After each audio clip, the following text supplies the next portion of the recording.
Good evening, ladies and gentlemen. Once again, you're listening to the Hour of the Time. Tonight, we're going to do something that we've been telling you we were going to do for quite a while. And without any further introduction, let's get into it.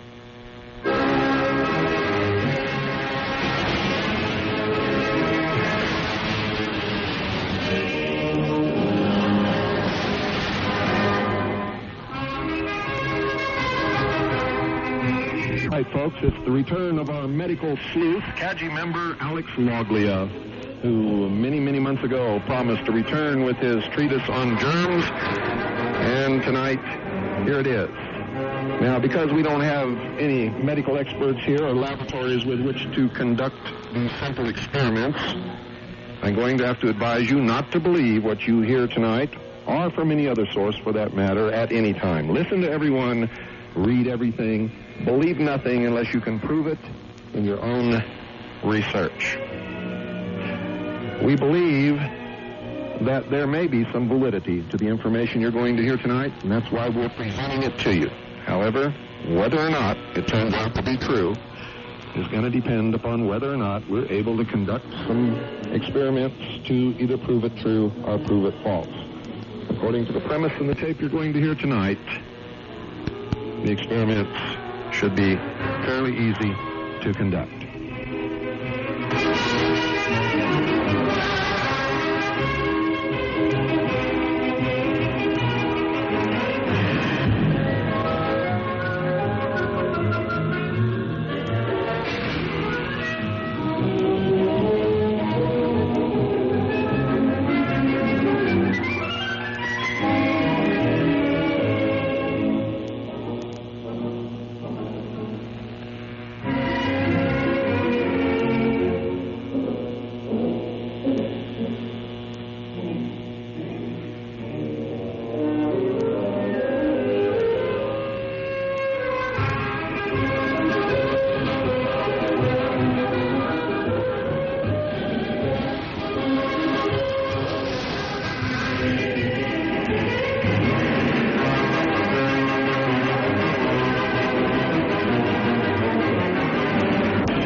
Good evening, folks.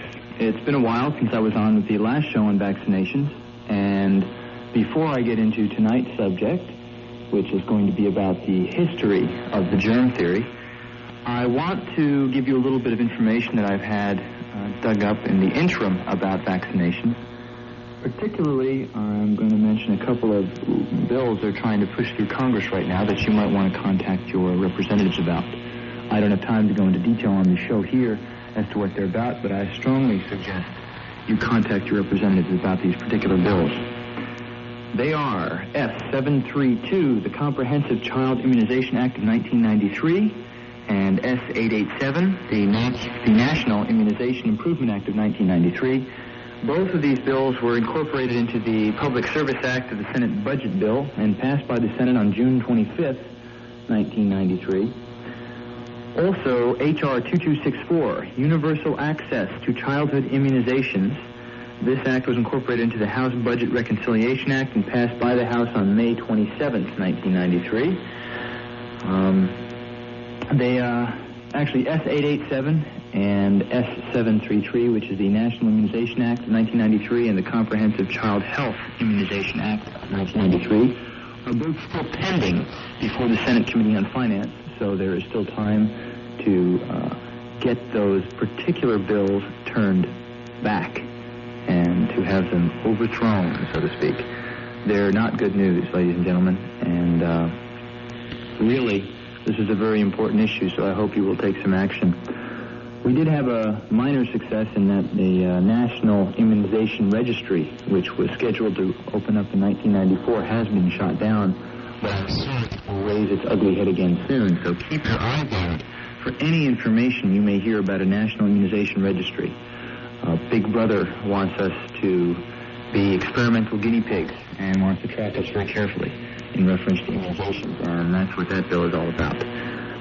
Now, tonight, I'm going to be talking, as promised, about the germ theory, about a great fraud named Louis Pasteur, who was perhaps the single most malicious influence on the medical profession of the modern era. Before I even do that, though, I do want to make a little comment about the last show on vaccinations also, which I just recalled. I'd like to thank everyone who responded to the show. I heard some very disturbing stories, some very moving personal testimony from a number of people, and I really do appreciate all that. If you have any more of these personal experiences in reference to vaccinations or in reference to anything that I'm going to be talking about over the next couple of nights, please do write me. I will give you an address where you can get in contact with me at the end of the show.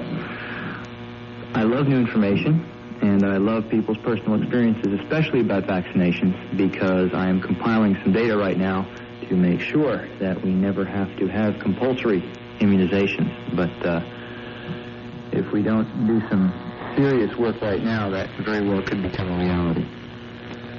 I do have a little correction also from the last show. One of my colleagues pointed out to me that I had mentioned Jonas Salk admitted that 2/3 of the polio cases were actually caused by his vaccine. Well, I did not mention the fact that this period that he himself was referring to was from 1966 to 1976. It was dropped out of my notes, but I just wanted to mention it because I never want to have it said that I willfully misled anyone or did not correct my mistakes. Okay. Tonight, though, I am going to be talking about the germ theory, and I am, again, going to be doing a lot of reading, and I'm doing this because you are going to require a tremendous amount of scientific fact to counteract the brainwashing that you've received on this subject. If you thought the information that I gave you on vaccinations on the last show was disturbing and hard to believe, let me tell you, this show tonight will be a stretch for you as well. We are talking about the germ theory here, the idea that germs cause disease, which is absolutely not true. Now, I don't intend to go into this with the purpose of simply shocking you and making you believe some very interesting new information.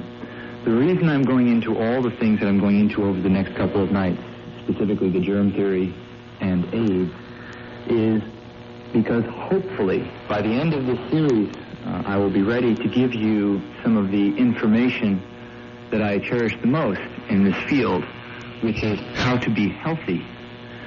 But before I can impart that information to you, I have to counteract all of the poor mental training and go against all the paradigms that you have built up inside of you since you were born regarding how you get sick, regarding what disease is, and regarding how to be healthy. But that is my ultimate goal. I do intend to do a show after all this, finally, to tell you the good stuff, what you can do to make sure that you can live a long and healthy life. Now, we have all been led to believe that there are these nasty little bacteria and viruses out there who are constantly attacking us, and when they're successful in their efforts, we get sick. In short, we've been taught for decades, actually centuries, that germs cause disease. But as usual, when we start to deal with truth and reality, what is really going on is the exact opposite of what we've been taught. Folks, disease causes germs. Germs do not cause disease. My own years of research, study, and experimentation have clearly shown me that diseases of all kinds do not stem from germs or viruses. Disease, as we know it, is the result of toxic inputs into our biological system, things like poisons disguised as medications, vaccinations, chemical poisons in our food, air, water, radiation, X-rays, drug abuse, including smoking and alcohol, stress, and destructive emotional states, and most important, poor nutrition.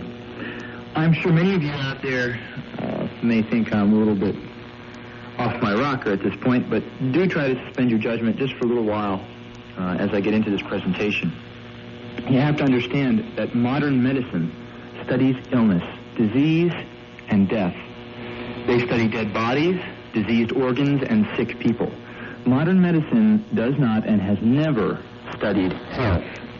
you have to get this idea in your mind very clearly from the start. As a result of this attitude, medical treatment today is symptom-driven, meaning that modern medicine tries to mask, lessen, or eliminate the symptoms of disease rather than treat the cause. Folks, our bodies are absolutely amazing, and science knows at this point next to nothing about how our bodies really work in a profound and essential way.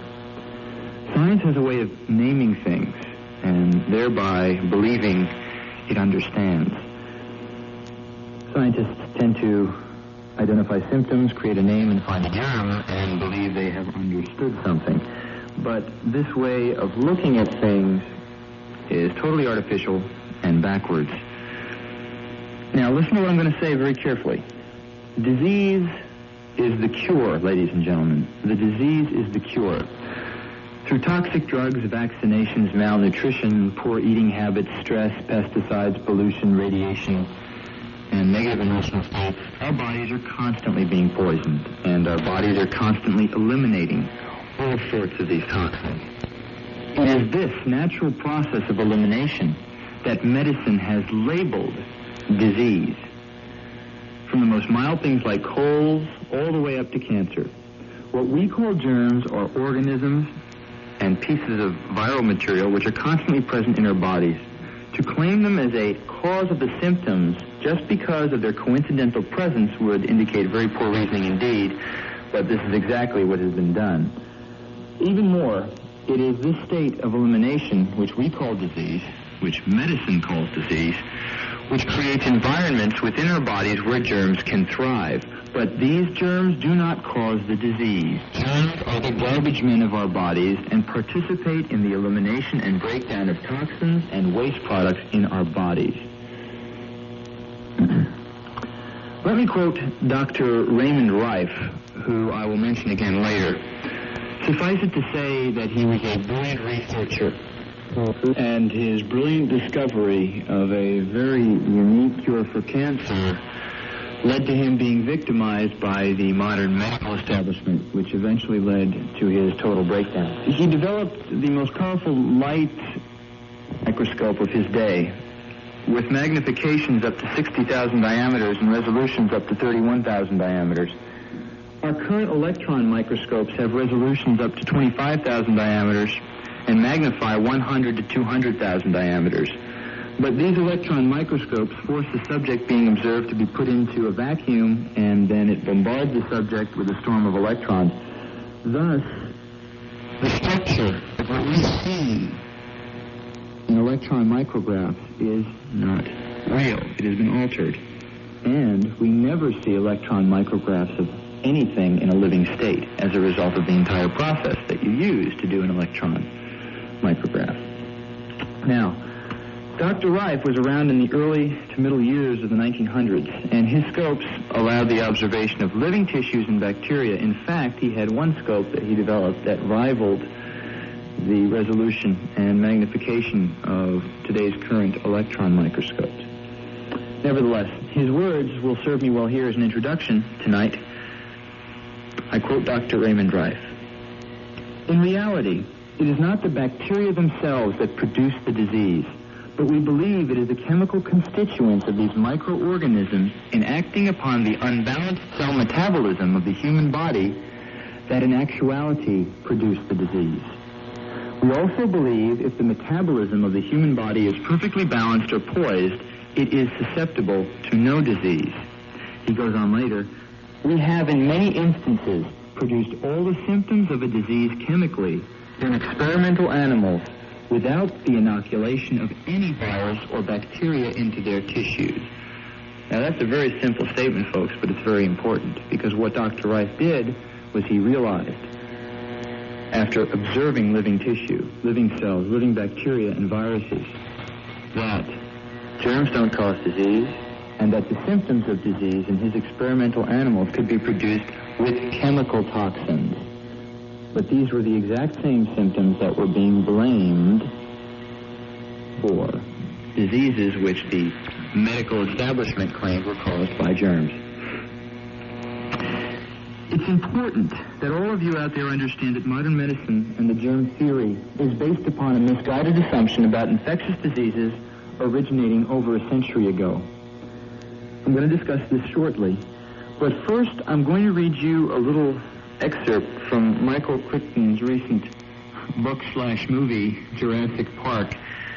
I want to use this quote to put you in the right frame of mind, because I'm sure many of you out there, if not already, will very soon be asking yourselves, how could this happen? How could scientists working in this field allow this kind of fraud to occur?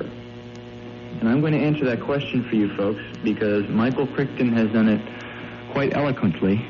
But by the way, the context of this quote I can't even take credit for. I am authorizedly stealing it from the work of a brilliant researcher by the name of Dr. Bill Holland, who I'll talk about later. But without further ado, let me read you about scientific research from Michael Crichton's Jurassic Park. Here we go. You know what's wrong with scientific power? It's a form of inherited wealth. And you know what assholes considerably rich people are. It never fails. Most kind of power requires substantial sacrifice by whoever wants the power. There is an apprenticeship, a discipline lasting many years. Whatever kind of power you want, president of the company, black belt in karate, spiritual guru. Whatever you seek, you have to put in the time, the practice, and the effort. You must give up a lot to get it. It has to be very important to you, and once you have attained it, it is your power. It can't be given away. It resided in you. It is literally the result of your discipline. Now, what is interesting about this process is that by the time someone has acquired the ability to kill with his bare hands, he has also matured to the point where he won't use it unwisely. So that kind of power has a built-in control. The discipline of getting the power changes you so that you won't abuse it.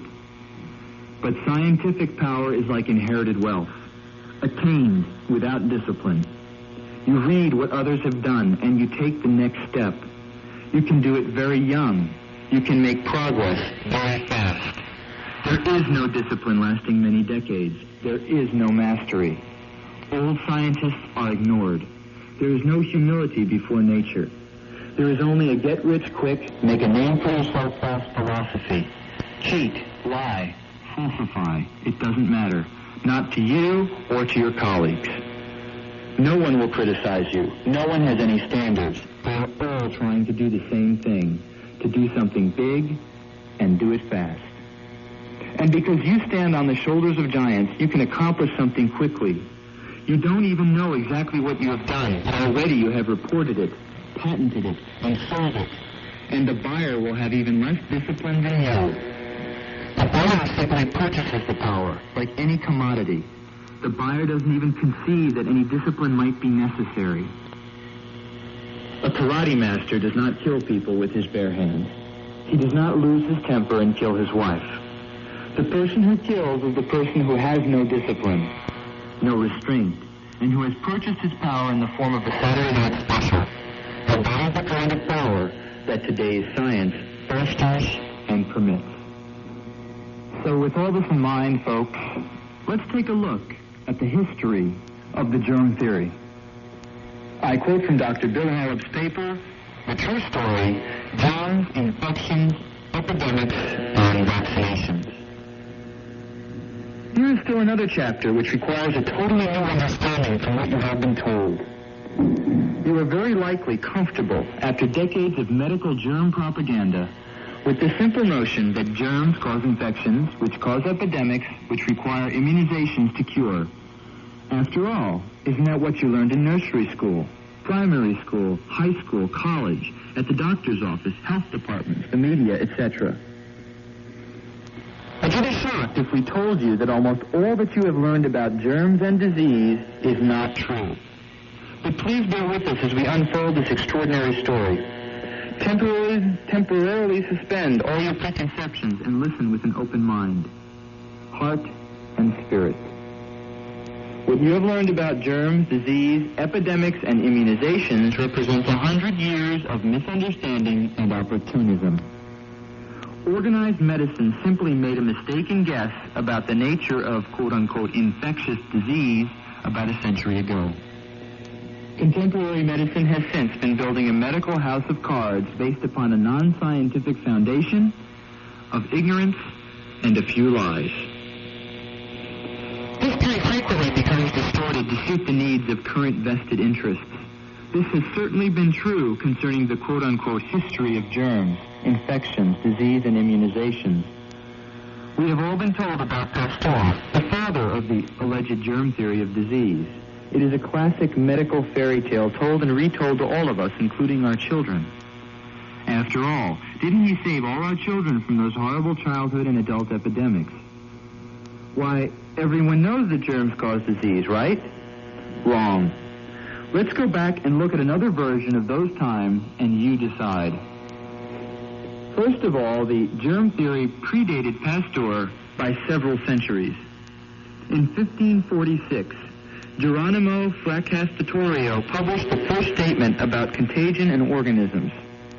But it wasn't until 1683 that the microscope of Anton van Leeuwenhoek produced a visual existence of germs and bacillus. In 1762, M.A. Plensik published a germ theory of infectious disease.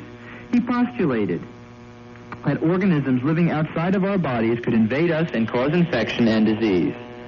It does seem, therefore, that Pasteur copied all this information and presented it as his own in 1878. But, ladies and gentlemen, it's not quite that true either. Because, aside from plagiarizing all those other people from centuries and decades before him, Pasteur plagiarized someone else. Let me read you from Wayne James's book, Immunizations, the Reality Behind the Myth, because she has a lot more to say on this subject. Let's go back to the scientific world of about 130 years ago. Scientists were arguing about the origin and nature of living matter and were asking such questions as, what is the thing that causes milk to sour, meat to spoil, and wine to ferment? Where does it come from? Does it come from the air? Does it grow from other matter? Or does it just appear from nowhere? Most scientists believe the thing that caused fermentation appeared from nowhere. This theory was called spontaneous generation. One French scientist, however, proved through experiments in his laboratory that fermentation was the result of living organisms and that these organisms are airborne. They grow in the food and ferment it by a process of their digestion, assimilation, and excretion. Does this sound like I am talking about Louis Pasteur? Read on. The same scientist also discovered that living organisms exist within cells as well as on external surfaces, and that these organisms can cause fermentation as can airborne organisms. Meanwhile, another scientist, a spontapartist, which is one who believes in spontaneous generation of matter, seized upon this first scientist's ideas and claimed them as his own. Being extraordinarily ambitious and with a genius for self-promotion, he popularized as well as plagiarized the original scientist's ideas when he found that his own observations and explanations would not stand up to scrutiny. This plagiarism, the first of many such plagiarisms, would not have been so devastating had the ideas not been oversimplified and distorted. For instance, having realized that airborne microorganisms, long as bacteria, cause fermentation, he became fixated and sought to explain by germs of the air everything that he had explained before by spontaneous generation. He ignored those microorganisms within the cells of our body that can cause not only fermentation but perform other important biological functions as well. He also taught that these minute organisms were fixed, monomorphic entities, and he divided them into different classes, claiming that each group fermented one kind of food and another fermented another, and so on. This eventually led to the theory that different bacteria cause different diseases. This is the familiar germ theory of disease, of course, and the opportunist and plagiarist was none other than the hallowed Louis Pasteur. This is a heretical idea and is easy to say at this distance in time, but as the facts as set forth by Ethel Douglas Hume in her book show, Béchamp or Pasteur, which is the title, the book is extremely well documented. Miss Hume spent years poring over every scientific paper presented by the chemist, Louis Pasteur, and by the chemist, physician, naturalist, and biologist, Professor Pierre-Jacques Antoine Béchamp. As she noted their dates, it became clear that Pasteur, who in many instances first ridiculed Béchamp's theories, later appropriated them and took full credit for their discovery. Now, the reason Louis Pasteur's theories, plagiarized theories and distorted theories, were accepted during his day was because, first of all, his theories fit the mechanistic theories of the universe that were popular in the 19th century, and it also fits human nature because man loves to take responsibility and throw it outside of himself. And the idea that these bad little germs came and flew around and attacked us made a very good scapegoat. And of course, the third reason was that Louis Pasteur's ideas fit commercial interests. You know, in the case of disease, the cause are germs, and our protectors is the medical establishment. Hold on a second here, folks. Bill's going to turn the tape over, and we'll be back with you in a minute. Now, since we're in a historical mode here, I'd like to point out that the famous nurse, Florence Nightingale, had already published a powerful attack on the germ theory a full 17 years before Pasteur published his plagiarized and distorted version of the germ theory. I'm reading now from Florence Nightingale's original work, as quoted by Dr. Bill Holub in the same paper I mentioned earlier. Reading on from Florence Nightingale. Diseases are not individuals arranged in classes like cats and dogs, but are conditions growing out of one another. Is it not living in a continual mistake to look upon diseases as we do now as separate entities which must exist like cats and dogs, instead of looking upon them as conditions, like a dirty and a clean condition, and just as much under our control, or rather as the reactions of a kindly nature against the conditions in which we have placed ourselves? I was brought up by both scientific men and ignorant women distinctly to believe that smallpox, for instance, was a thing of which there was once a first specimen in the world, which went on propagating itself in a perpetual chain of descent, just as much as there was a first dog or a first pair of dogs, and that smallpox would not begin itself any more than a new dog would begin without there having been a parent dog. Since then, I have seen with my eyes and smelled with my nose smallpox growing up in first specimens, either in closed rooms or in overcrowded wards, where it could not have by any possibility been caught, but must have begun. Nay, more, I have seen diseases begin, grow up, and pass into one another. Now, dogs do not pass into cats. I have seen, for instance, with a little overcrowding, continued fever grow up, and with a little more, typhoid fever, and with a little more, typhus, and all in the same ward or hut. Would it not be far better, truer, and more practical if we looked upon disease in this light? For diseases, as all experience shows, are adjective, not noun substantives. True nursing ignores infection, except to prevent it. Cleanliness and fresh air from open windows with unremitting attention to the patient are the only defense a true nurse either asks for or needs. Wise and humane management of the patient is the best safeguard against infection. The greater part of nursing consists in preserving cleanliness. The specific disease doctrine is the grand refuge of the weak, uncultured, unstable minds such as now rule in the medical profession. There are no specific diseases. There are specific disease conditions. I'll bet you didn't know Florence Nightingale argued against the germ theory, folks.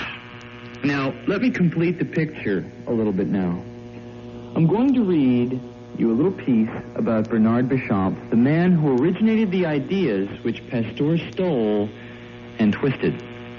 I'm reading from Wailing James's book, Immunizations, The Reality Behind the Myth. Now let us turn to Béchamp and his theories. As we proceed, you will notice that Béchamp's ideas are almost the inverse of Pasteur's. In essence, Béchamp's theories are as follows. The smallest units of living matter are what cytologists have called cell granules, which Béchamp sometimes referred to as granulations of the protoplasm. Béchamp called these organisms microzymas, from the Greek word meaning small ferments, because they induce fermentation. Not all cell granules are microzymas, however. Microzymas are identifiable because they have some structure and are autonomous. They are the antecedents of cells and the fundamental unit of the corporate organism. Every living being has arisen from the microzyma, and every living being is reducible to the microzyma. To get an idea of their size, we might say that they are to the cell what an electron is to an atom. Microzymas are constantly developing into bacteria. In fact, bacteria are an evolutionary form of microzymas. Actually, microzymas fully grown. They develop from the cells of the host organism when that organism dies. So-called virulent or pathogenic bacteria are generated by decaying matter, their function being to reduce or decompose matter back to its constituent elements. When their job is finished, they become microzymas again. Pathogenic bacteria could be thought of as nature's undertakers or cleanup crew. The microorganisms known as disease germs are either diseased microzymas, as Béchamp called them, or their evolutionary bacterial forms. According to Béchamp, in a diseased body, a change of function in the microzymas may lead to a morbid bacterial evolution. If tissue is healthy, the microzymas will function to support the life and integrity of the cells. If the cells have been damaged, they will produce morbid or diseased microzymas, which may evolve into pathogenic or disease-producing bacteria. In short, the microzyma have two functions: to build or to disintegrate tissues. Another way of thinking about the functions of microzymas is that they secrete ferments which aid digestion, and when they encounter dead or damaged cells, they evolve into bacteria. Béchamp found microzymas everywhere, innumerable in healthy tissues, and associated with various kinds of bacteria in diseased tissues. Whether microzymas become healthy and evolve into friendly bacteria, which aid in constructive metabolism, or are diseased and evolve into pathogenic bacteria, depends upon the character of the medium, the cellular fluids upon which they feed. That is, the character of the soil. The health or the unhealth of the host organism is what determines the character of the microorganismic life within it. Bodies in which pathogenic bacteria form are not healthy. Merely fighting and killing bacteria will not bring health, for the condition which gave rise to the bacteria will do so again. Let me read that again, folks, because this is the essence of the fraud that you have been given in reference to the germ theory. This is the reality. I'm going to read it again. Bodies in which pathogenic bacteria form are not healthy. Merely fighting and killing bacteria will not bring health, for the condition which gave rise to the bacteria will do so again. Béchamp showed that bacteria function in whatever medium they find themselves, even changing their shapes as well as their function in accord with that medium. In comparing Pasteur's understanding of bacteria with Béchamp's, J.I. Rodale gives us the following illustration.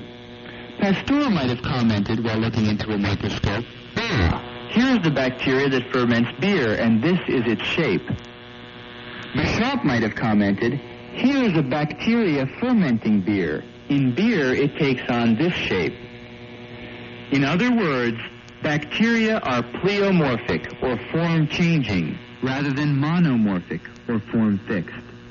Bacteria reflect the conditions in which they find themselves rather than create those conditions. Thus, ladies and gentlemen, the one bacteria for one disease idea is absolute nonsense, and we're going to talk about that more in the next show. Modern medicine, under the spell of the germ theory, tells us that for every disease there is a disease entity, an individual bacteria shaped in a particular way that causes a particular disease.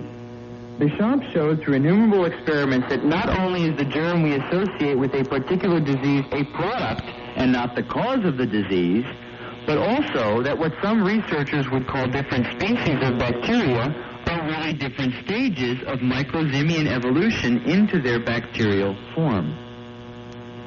I know this is a lot to digest, folks, and there's a lot of big words in here, but just understand that the basic ideas behind Béchamp's theories is that there are tiny units of life, much smaller than a cell, which are the basis, which evolve into bacterial forms later on, depending upon the medium in which they exist.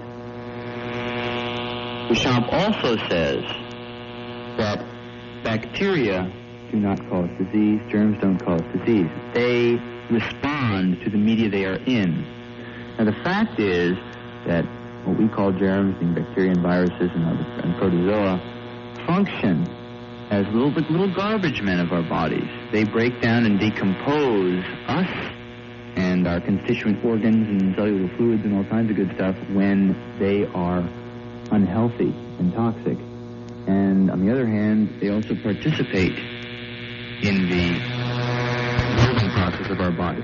Now, the microzymas, it's a funny word, and I'm sure it throws a lot of you, but don't worry about it, because what we're really talking about here, and the connection will be made hopefully in the next show, which you're going to hear tomorrow night, I hope you'll all listen, is that microzymas are very close to what modern medicine is calling genes and genetic material.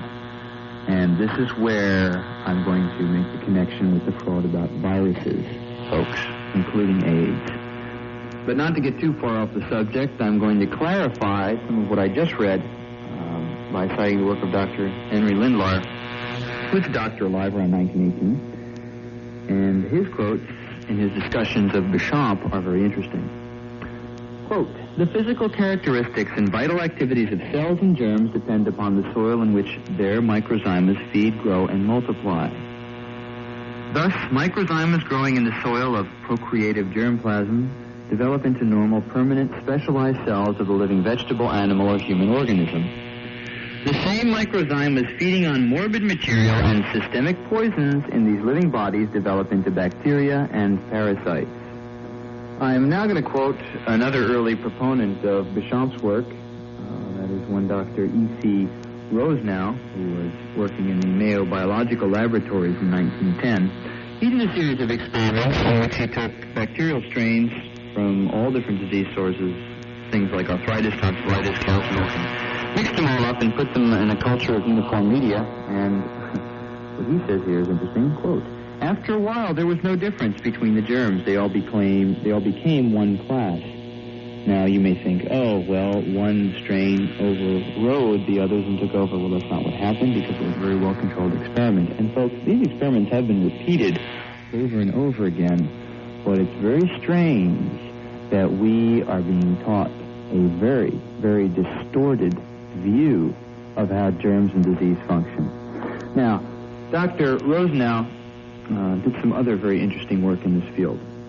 Reading from Wayling James's book, Rosenau demonstrated that, quote, "simple bacterial forms like streptococci, which are pus germs, could be made to assume all of the characteristics of pneumococci, which are pneumonia germs, simply by feeding them on pneumonia virus and making other minor modifications in their environment. And when Rosenau reversed the procedure and fed pneumonia germs on pus, they quickly changed into streptococci.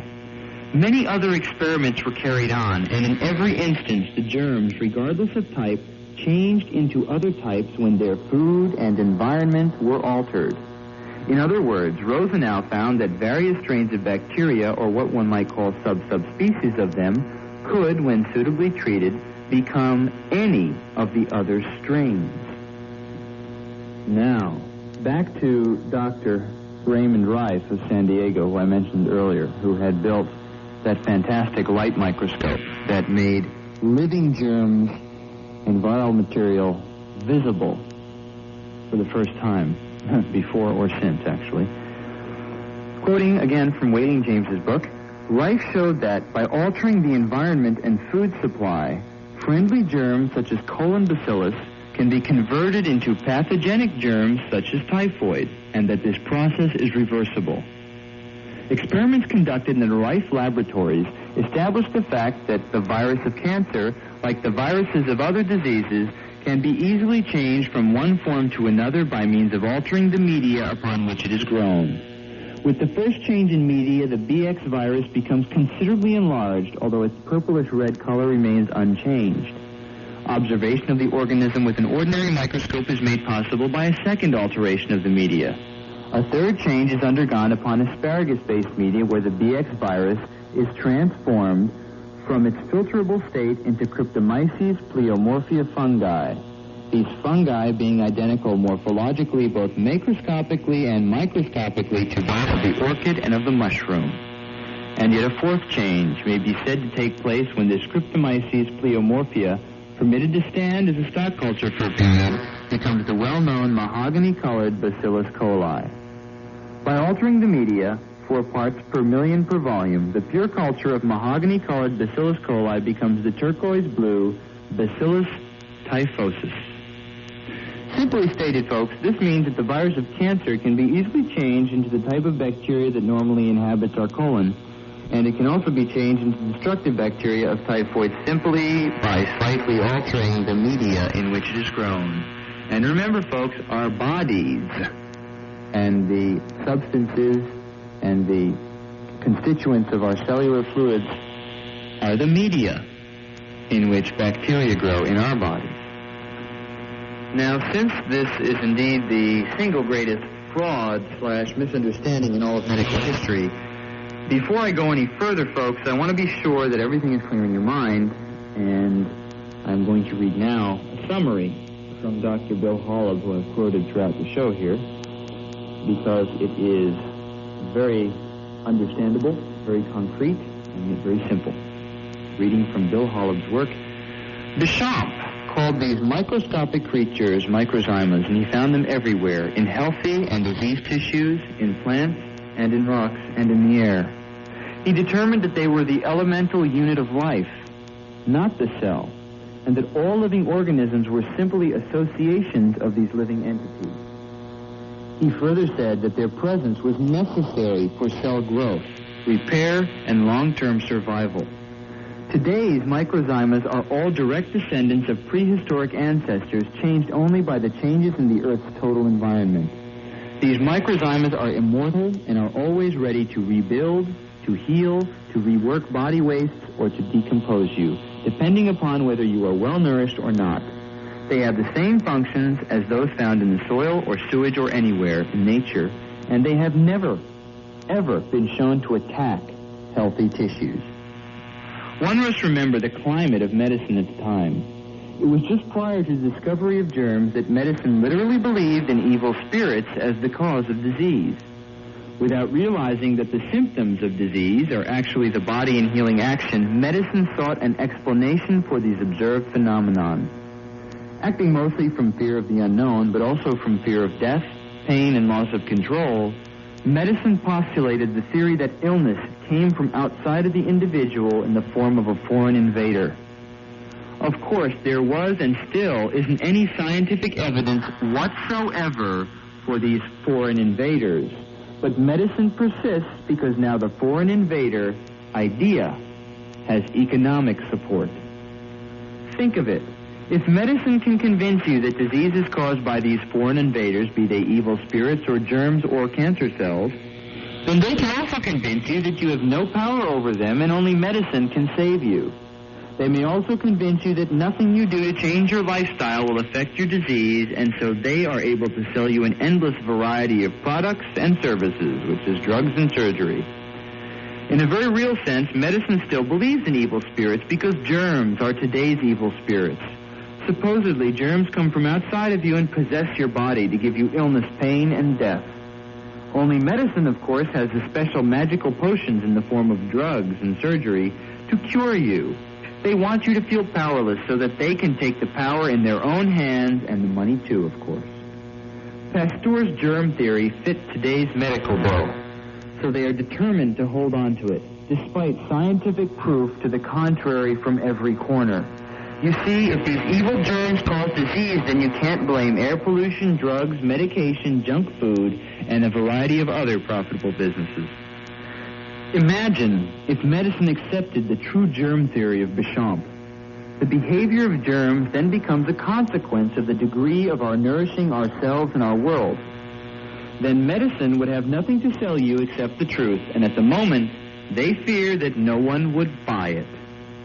The truth that they could sell is that disease is simply a sign that your body is healing and that your cooperation and that of the germs is required to complete the job. Just think. Then doctors would have to start talking to you about diet, supplements, exercise, spirit, heart and mind, and true healing. They would have to start helping you heal rather than helping you to decompose. Interestingly, in this battle between Pasteur and Béchamp, it has been reported that just before Pasteur died, he admitted that Béchamp's germ theory is the correct one, i.e. that germs are a consequence of their environment and hence a result of disease and not a cause of disease. Now, ladies and gentlemen, it's also an interesting coincidence that Louis Pasteur is the father of vaccinations. You've heard, I hope, well, maybe you haven't, but if you went through some basic high school or college biology, you know about his experiments on anthrax and rabies, which he allegedly cured. But the facts are that Pasteur caused more anthrax and rabies with his vaccinations and killed more people than history would care to admit. The other legacy that our friend Louis Pasteur has left us is the wonderful process of pasteurization. Because remember, Pasteur gave us the germ theory, and germs are bad, so we have to kill them in our food. He was the one who got us to pasteurize milk. Now, I'm going to get into this when I talk about a show on nutrition, but just for fun, I'll mention it to you now. Pasteurized milk spoils faster than raw milk. That is because the protective bacteria that will actually help the milk last longer are killed by pasteurization. Now, pasteurization is stupid to begin with because the temperatures required about 190 to 230 degrees Celsius are needed to kill typhoid and tuberculosis. And they can never heat milk that high because it just totally destroys it. But by their little pasteurization methods that they use now, they destroy all nourishing nutrients in milk and other juices and other foods that they pasteurize, including 20% of the available iodine, most of the fat-soluble and water-soluble vitamins.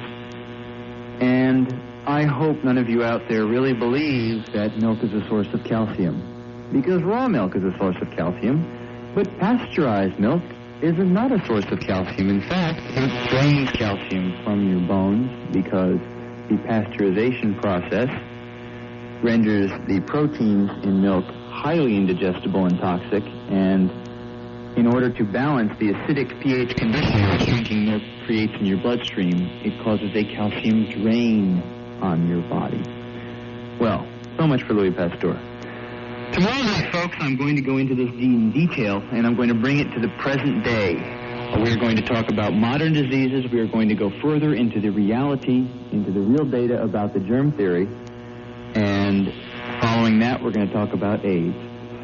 So, I hope you'll tune in tomorrow. I'm sure you will like what you hear. I know tonight was a bit historic and a bit maybe boring, but it's a background that was necessary to give you.